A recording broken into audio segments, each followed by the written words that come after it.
राधे राधे दोस्तों, कैसे हैं आप सब। दोस्तों, शास्त्रों में गुरुवार के दिन को विशेष बताया गया है। गुरुवार का दिन भगवान विष्णु माँ लक्ष्मी जी को समर्पित होता है। गुरुवार के दिन विशेष रूप से भगवान विष्णु और माँ लक्ष्मी जी की पूजा अर्चना करने का विधान है। इस दिन अगर आप भगवान विष्णु माँ लक्ष्मी जी की विधिवत पूजा करते हैं तो आपको जीवन के सभी सुखों की प्राप्ति होगी।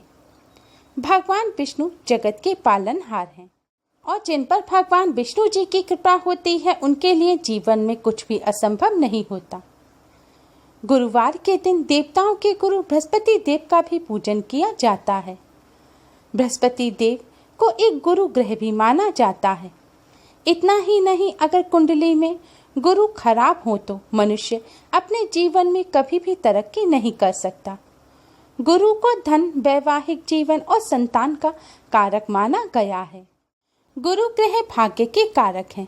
जिन लोगों की कुंडली में गुरु ग्रह अशुभ स्थिति में होते हैं उन्हें कभी भी भाग्य का साथ नहीं मिलता। उनके बनते हुए काम भी बिगड़ जाते हैं।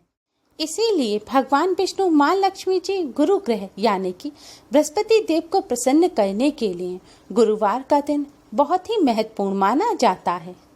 माना जाता है गुरुवार के दिन भगवान विष्णु माँ लक्ष्मी जी और बृहस्पति देव को प्रसन्न करने के लिए, उनकी कृपा प्राप्त करने के लिए जो पूजा या उपाय किए जाते हैं वह बहुत ही जल्दी शुभ फल प्रदान करने वाले होते हैं।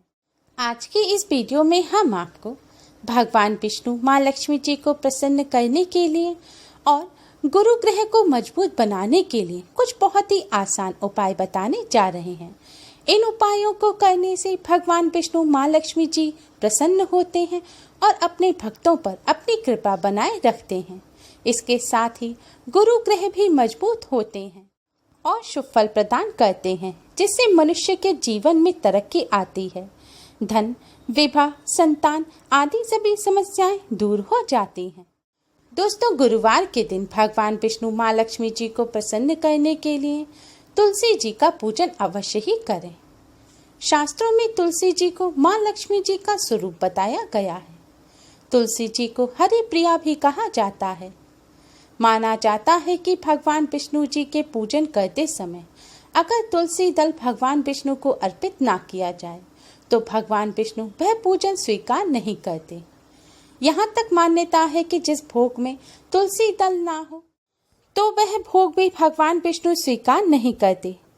देव उठनी एकादशी पर जब भगवान विष्णु निद्रा से जागते हैं तब सबसे पहली पुकार हरिप्रिया तुलसी की ही सुनते हैं। इसलिए भगवान विष्णु जी को प्रसन्न करने के लिए तुलसी जी का पूजन अवश्य ही करना चाहिए। शास्त्रों में बताया गया है कि तुलसी जी के पौधे की जड़ में सभी तीर्थ, मध्य भाग तना में सभी देवी देवता और ऊपरी शाखाओं में सभी वेद यानी कि चारों वेद स्थित हैं। इसलिए इस मान्यता के अनुसार तुलसी जी का प्रतिदिन दर्शन करना पाप नाशक समझा जाता है और इनके पूजन को मोक्षदायक कहा गया है। पद्म पुराण में उल्लेखित है कि जहाँ तुलसी जी का एक भी पौधा होता है वहाँ त्रिदेव यानी कि ब्रह्मा, विष्णु और महेश निवास करते हैं। इस ग्रंथ में वर्णित है कि तुलसी जी की सेवा करने से महापातक से महापातक व्यक्ति के संपूर्ण पाप भी नष्ट हो जाते हैं। तुलसी जी की उत्पत्ति से भगवान विष्णु के संताप दूर हुए थे, इसलिए तुलसी को यह नाम दिया गया। धार्मिक मान्यता है कि तुलसी जी की पूजा आराधना करने से व्यक्ति स्वस्थ और सुखी रहता है और उस पर हमेशा भगवान विष्णु माँ लक्ष्मी जी की कृपा बनी रहती है। इसलिए भगवान विष्णु माँ लक्ष्मी जी की कृपा प्राप्त करने के लिए गुरुवार के दिन तुलसी जी का पूजन अवश्य ही करें। गुरुवार की संध्या काल के समय आप भगवान विष्णु जी का पूजन करने के पश्चात माँ तुलसी का पूजन करें। तुलसी जी के सामने एक शुद्ध घी का दिया जलाएं और एक सुगंधित धूपबत्ती जलाएं। दिया जलाने के पश्चात आप एक चुटकी पिसी हुई साफ हल्दी तुलसी जी की जड़ में अर्पित करें। दोस्तों, हल्दी भगवान विष्णु को अति प्रिय है। हिंदू धर्म की लगभग सभी पूजाओं में हल्दी का खास स्थान होता है। हर पूजा में हल्दी का इस्तेमाल किया जाता है। हल्दी को बहुत ही पवित्र माना जाता है। इसके साथ ही हल्दी पीले रंग की होने की वजह से भगवान विष्णु को अति प्रिय है। इसलिए भगवान विष्णु जी के पूजन में हल्दी का इस्तेमाल अवश्य ही करना चाहिए। तुलसी जी की जड़ में हल्दी चढ़ाने से भगवान विष्णु जी की असीम कृपा प्राप्त होती है। हल्दी चढ़ाने के पश्चात आप माँ तुलसी की आरती करें। अगर आपको तुलसी जी की आरती ना आती हो तो आप भगवान विष्णु जी की आरती करें। आरती करने के पश्चात आप क्लॉकवाइज तुलसी जी की 11 परिक्रमा करें।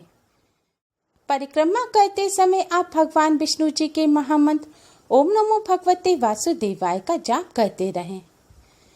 परिक्रमा करने के पश्चात आप तुलसी जी के सामने हाथ जोड़कर प्रणाम करें। इसके बाद आप भगवान विष्णु जी के महामंत्र ओम नमो भगवते वासुदेवाय का 108 बार जाप करें। जाप करने के बाद आप भगवान विष्णु, माँ लक्ष्मी जी और तुलसी जी को प्रणाम करें। उनसे अपने सभी कष्टों और दुखों को दूर करने की प्रार्थना करें और घर परिवार की सुख समृद्धि की प्रार्थना करें। आपकी जो भी मनोकामना है वह तुलसी माँ के समक्ष बोलें और उनसे अपनी मनोकामना पूर्ण करने की प्रार्थना करें।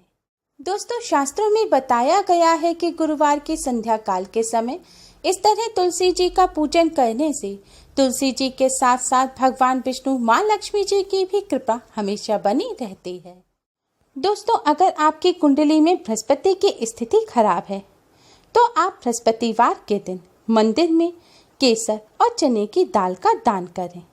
इससे आपको जरूर लाभ होगा। इसके साथ ही आज के दिन आप बृहस्पति देव के केसर से तिलक करें। केसर ना हो तो हल्दी से तिलक करके उनका पूजन करें। पूजन करने के पश्चात अब आप इस हल्दी से रोजाना अपने मस्तक और कंठ पर तिलक करें।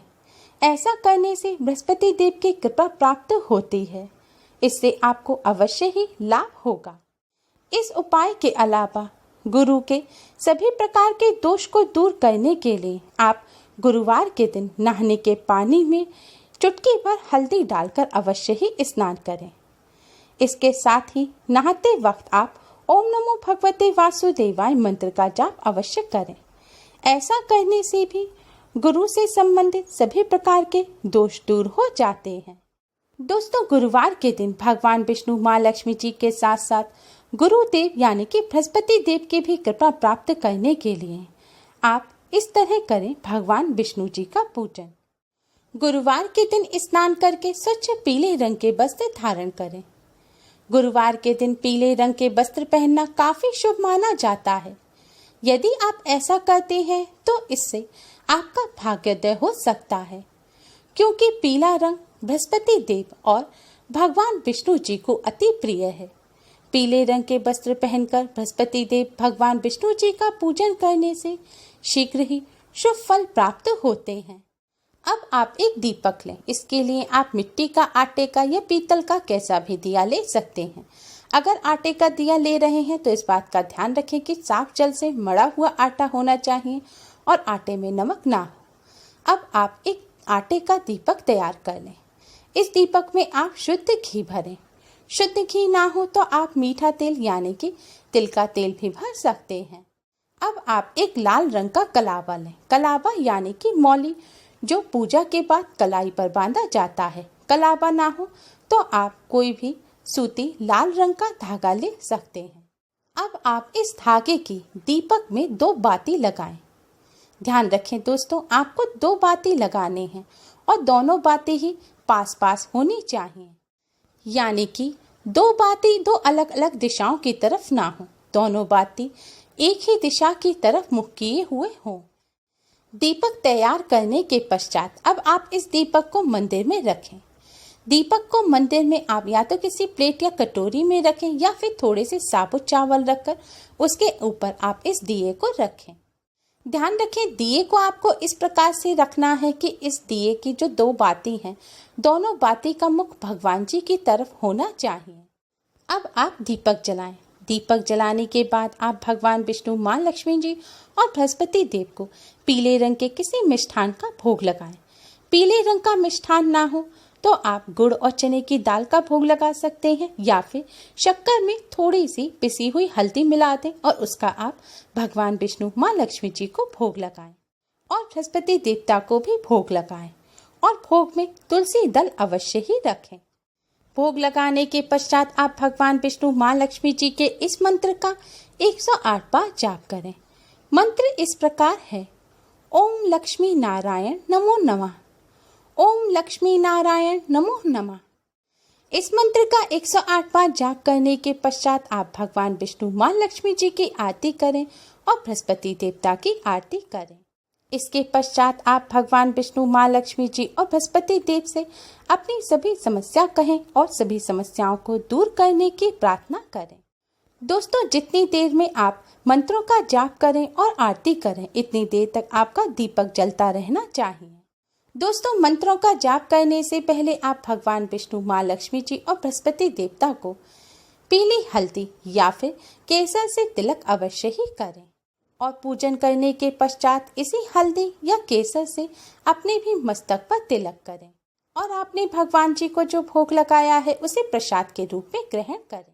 इस तरह भगवान विष्णु माँ लक्ष्मी जी और बृहस्पति देव का पूजन करने से भगवान विष्णु और माँ लक्ष्मी जी की असीम कृपा प्राप्त होती है।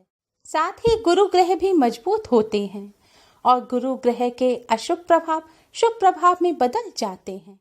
भाग्य साथ देने लगता है और बिगड़े काम बनने लगते हैं। उम्मीद है आपको हमारी ये वीडियो पसंद आई होगी। प्लीज़ लाइक करें, हमारी इस वीडियो को अपने फ्रेंड्स और रिश्तेदारों में ज़्यादा से ज़्यादा शेयर करें जिससे वह भी इसका लाभ उठा सकें। हमारी और भी वीडियोस के लिए हमारे चैनल को सब्सक्राइब करना ना भूलें। Thanks for watching. Radhe Radhe.